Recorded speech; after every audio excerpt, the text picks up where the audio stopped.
Hello and welcome to The Buck Stops Here. I am Catherine Murray. Well, we continue to see the markets move significantly higher post the Trump victory. In fact, it seems as though it's unleashing animal spirits in so many different areas within the market. So let's delve into it a little bit further to see if there's sustainability here and really what we need to know now versus even President Trump's prior term. For that, we have Stephen Myrow joining us. He is a managing director at Beacon Policy Advisors. Stephen, great to be with you today. Thanks so much for joining us. I know you and I have been talking for about 15 years or so. So you are so in depth in all of what's going on in Washington, D.C. How do you see it right now? I mean, it's been so interesting these past couple of days. Absolutely has been, Catherine.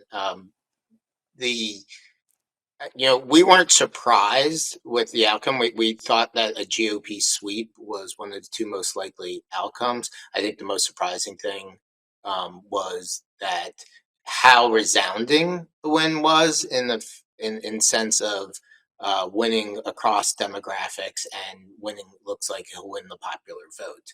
So really does set up this perception of a mandate. Understood. So, do you think? Well, I'm curious as well. It seems as though, not that we need to get into this, but why do you think that the Democrats still seem to be so confused about why they lost when, to your point, there were a lot of really interesting demographic shifts towards the Republican Party and, quite frankly, towards what President Trump's messaging was and is? Right. Yeah, exactly. I think often when people lose in politics, they first like to blame their messaging rather than focus on the policies. But it's pretty clear here with the level of dissatisfaction among the electorate that while cultural issues and the like played a part, I think it's the old line, it's the economy, stupid. And I think people are just not happy with where their personal finances are relative to 4 years ago. Hmm. And it seems as though the economy is stupid. It's the economy. The economy is everything is also the wording that I'm hearing about. Why did you think though that there would be such a significant win for the Republicans? I'm curious. Well, we didn't know that it would be. We had either the GOP sweep or a divided government with Harris winning as the two outcomes. What we said is, despite the polling being close, there was always going to be a polling error, and it didn't take much in one direction, since the polling error is usually correlated, for the winner to basically effectively sweep the swing states. So that part was not that surprising. Understood. So let's talk a little bit about what you think President Trump's term will look like, and in particular.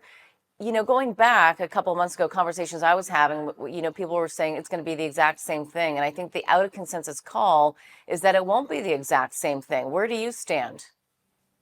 We think that Trump 2.0 will be very different from Trump 1.0.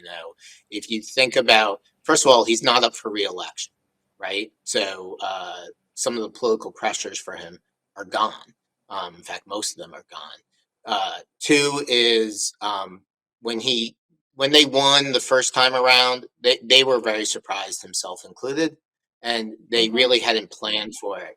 This time around, not only did they have 4 years of on the job training, but some people have been planning ever since he left office 4 years ago for this return.